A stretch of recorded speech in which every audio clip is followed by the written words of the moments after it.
Assalamualaikum warahmatullahi wabarakatuh. Berjumpa lagi dengan pembelajaran IPA di tahun pelajaran yang baru ini. Semoga di tahun pelajaran yang baru kalian memiliki semangat yang baru dan motivasi yang baru sehingga mampu belajar dengan sungguh-sungguh.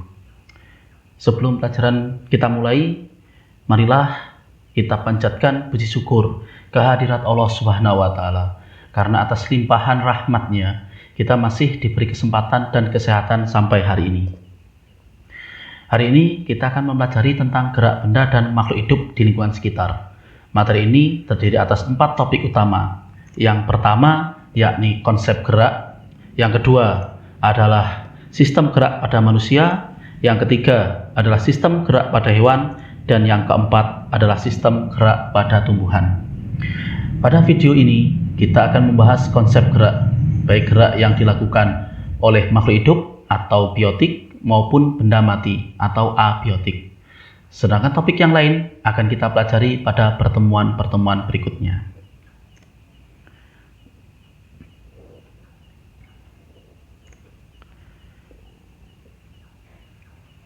Pada video kali ini kita akan membahas tentang konsep gerak pada bagian pengertian gerak.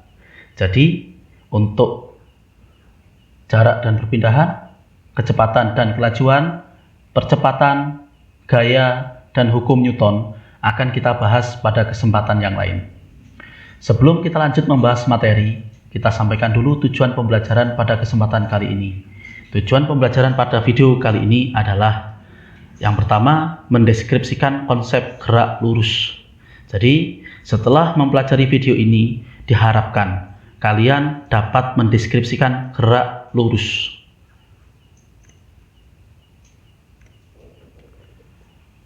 Apa sajakah yang bisa bergerak? Tentunya semua benda bisa bergerak. Baik itu benda mati atau abiotik seperti batu, kursi, meja, lemari, matahari, dan lain sebagainya. Pasti bisa bergerak. Apalagi makhluk hidup atau kita menyebutnya sebagai komponen biotik. Kamu sebagai salah satu komponen biotik dalam lingkungan pasti bisa bergerak kemanapun kamu ingin pergi. Kamu bisa bergerak, kamu bisa pergi ke sekolah, kamu bisa pergi ke tempat-tempat rekreasi, atau kamu bisa pergi ke saudara-saudara kamu untuk menyambung tali silaturahim. Tetapi saat ini, walaupun kamu bisa pergi kemanapun, kamu tidak boleh melakukan aktivitas di luar rumah jika aktivitas itu tidak sangat penting. Kita berdoa saja semoga keadaan ini bisa segera pulih kembali, sehingga kita bisa bertatap muka dan bertukar pendapat di sekolah. Nah, kalau tumbuhan apa bisa bergerak? Karena tumbuhan makhluk hidup, pasti tumbuhan bisa bergerak.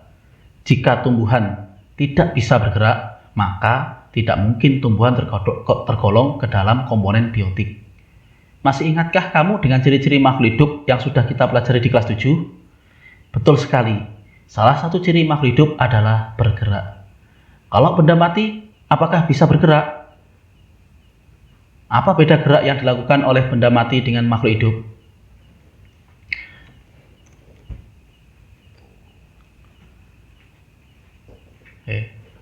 Ada yang bisa menjawab? Perbedaan gerak yang dilakukan oleh benda mati dengan makhluk hidup terletak pada penyebab terjadinya gerakan. Gerakan yang dilakukan oleh makhluk hidup adalah untuk menanggapi rangsang dari luar. Kamu berjalan ke kantin karena kamu ingin beli jajan. Kamu pergi ke rumah temanmu karena kamu dipanggil. Tumbuhan juga bisa bergerak. Kalau kamu punya tanaman yang kamu letakkan di dekat jendela, maka pertumbuhan tanaman itu akan mengarah ke jendela. Kenapa bisa seperti itu? Karena tumbuhan bergerak untuk menanggapi rangsangan. Bagaimana dengan gerak yang dilakukan oleh benda mati? Karena benda mati, maka benda tersebut tidak bisa menanggapi rangsang. Kalau tidak bisa menanggapi rangsang, kok bisa bergerak? Disinilah letak perbedaannya. Benda mati bisa bergerak karena adanya pengaruh gaya yang berasal dari luar. Misalnya, meja bisa bergerak karena diangkat, batu bisa bergerak karena dilemparkan, dan lain sebagainya. Selanjutnya, dalam kehidupan sehari, kamu sering melakukan kegiatan-kegiatan, misalnya berjalan ke sekolah, ke kamar mandi, mengayuh sepeda, atau ke pasar. Setiap kegiatan-kegiatan itu selalu memerlukan gerakan. Apakah sebenarnya gerakan itu?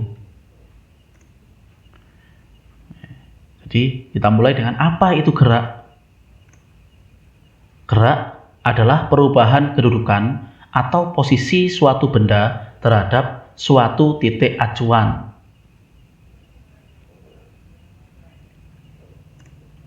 Contohnya, penumpang dalam kereta. Perhatikan beberapa orang yang berada di dalam kereta api yang sedang melaju. Di luar kereta api itu, kita bisa lihat pohon, mungkin juga rumah atau bangunan. Apakah penumpang yang duduk tersebut bergerak terhadap kereta? Ternyata penumpang yang duduk tidak bergerak terhadap kereta karena kedudukan antara kereta dan penumpang tidak berubah. Sekarang, jika acuannya kita ubah, apakah penumpang di belakang bergerak terhadap penumpang yang ada di depannya? Misal penumpang yang ada di sini, sebentar.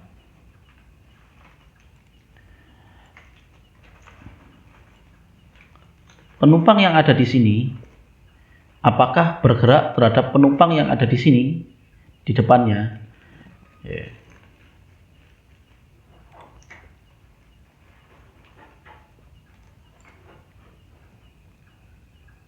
Karena pada keadaan ini tidak ada perubahan kedudukan, maka penumpang yang satu tidak bergerak terhadap penumpang yang lain.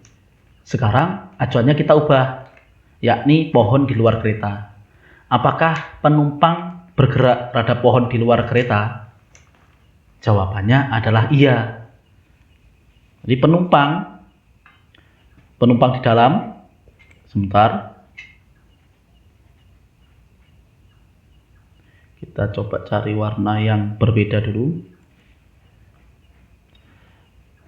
Penumpang yang ada di dalam ini dengan pohon yang ada di luar kereta, pasti kalau acuannya diubah penumpang terhadap pohon, maka penumpang bergerak terhadap pohon yang berada di luar kereta. Selanjutnya, jadi apa kesimpulannya? Seperti yang sudah kita bahas sebelumnya, bahwa gerak adalah perubahan kedudukan atau posisi terhadap titik acuan tertentu. Jadi, benda dikatakan bergerak apabila mengalami perubahan posisi terhadap benda lain atau titik acuan. Contohnya dalam hal ini adalah penumpang dan kereta dikatakan bergerak terhadap pohon di luar kereta. Hal ini dikarenakan penumpang dan kereta mengalami perubahan posisi terhadap pohon. Namun, benda dikatakan diam atau tidak bergerak apabila tidak mengalami perubahan posisi terhadap benda lain. Contoh yang bisa kita ambil dalam ilustrasi di atas adalah penumpang dikatakan diam terhadap kereta ketika penumpang duduk di dalam kereta. Hal ini dikarenakan penumpang tidak mengalami perubahan kedudukan terhadap kereta api. Loh, pada saat yang sama, penumpang kok bisa dikatakan bergerak terhadap pohon namun diam terhadap kereta api? Kok bisa berbeda? Inilah yang disebut dengan gerak bersifat relatif. Apa itu gerak bersifat relatif? Gerak bersifat relatif memiliki makna bahwa benda dapat dikatakan bergerak terhadap titik acuan tertentu, tetapi dapat dikatakan diam terhadap acuan yang lain. Pada kasus kereta api tadi, penumpang dikatakan diam terhadap kereta api, tetapi bisa disebut bergerak terhadap pohon di luar kereta. Oke, selanjutnya. Dalam hal ini, kita bisa membagi gerak menjadi dua macam. Yang pertama, berdasarkan acuannya. Dan yang kedua, berdasarkan bentuk lintasannya. Berdasarkan acuannya, kita mengenal ada namanya gerak semu dan gerak nyata.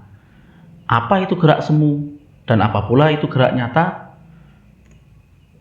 Oke, kita akan bahas satu persatu. Gerak semu contohnya adalah matahari terbit dari timur, tenggelam di barat. Padahal, seperti yang sudah kita ketahui, matahari tidak bergerak. Matahari sebagai pusat tata surya dikelilingi oleh anggota-anggota tata surya yang lain seperti planet, kemudian satelit atau bulan, dan asteroid bergerak mengelilingi matahari, sedangkan matahari sebagai pusat tata surya diam pada pusat tata surya atau dia tidak bergerak. Tetapi kita yang ada di bumi melihatnya matahari terbit dari timur dan tenggelam di barat. Sedangkan apa itu gerak nyata? Gerak nyata adalah gerak yang benar-benar terjadi. Contohnya di sini adalah bus meninggalkan terminal, kelapa jatuh. Nah, itu adalah gerak nyata. Selanjutnya, gerak berdasarkan bentuk lintasannya. Kita membaginya menjadi 3. Yang pertama, gerak lurus. Yang kedua, gerak melingkar. Yang ketiga adalah gerak parabola. Apa itu gerak lurus? Dari namanya saja berdasarkan bentuk lintasannya. Maka kalau disebut gerak lurus, ya gerak pada lintasan lurus. Disebut gerak melingkar karena lintasannya berupa lingkaran. Kalau gerak parabola, mungkin ada yang pernah mendengar. Gerak parabola adalah gerak yang lintasannya berbentuk tidak lingkaran penuh. Nah, apa maksudnya? Oke, kita lihat contoh satu persatu. Gerak lurus contohnya di sini saya ambil seorang sprinter yang sedang lari di lintasan lurus. Nah, itu adalah gerak lurus. Contoh yang lain kira-kira apa? Oke, betul. Yakni mobil yang bergerak di jalan yang lurus. Nah, kalau mobil bergerak di jalan yang berbelok, apakah bisa dikategorikan gerak lurus? Tentunya tidak, karena lintasannya bukan lagi berupa garis lurus. Yang kedua adalah gerak melingkar. Contohnya apa? Contohnya adalah gerakan roda yang sedang berputar. Itu disebut gerak melingkar, karena lintasannya berupa lingkaran. Selain roda yang berputar, kira-kira apa lagi? Oke, betul, yakni jarum jam. Jarum jam yang kamu lihat selalu bergerak berputar, itu juga merupakan contoh dari gerak melingkar. Yang selanjutnya adalah gerak parabola. Di sini saya ambil contoh gerakan bola basket yang masuk ke dalam keranjang. Bentuk lintasannya adalah lingkaran tapi tidak penuh, maka itu disebut dengan gerak parabola. Mungkin contoh yang lain ada yang bisa menyebutkan? Ya, contoh yang lain kita mengenal ada namanya tendangan pisang. Nah, itu juga merupakan gerak parabola, di mana lintasannya berupa lintasan lintasan lingkaran yang tidak penuh.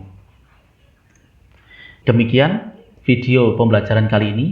Kita akan bertemu lagi di pembelajaran berikutnya, yakni jarak dan perpindahan. Sekian. Mohon maaf atas segala kekurangan. Assalamualaikum warahmatullahi wabarakatuh.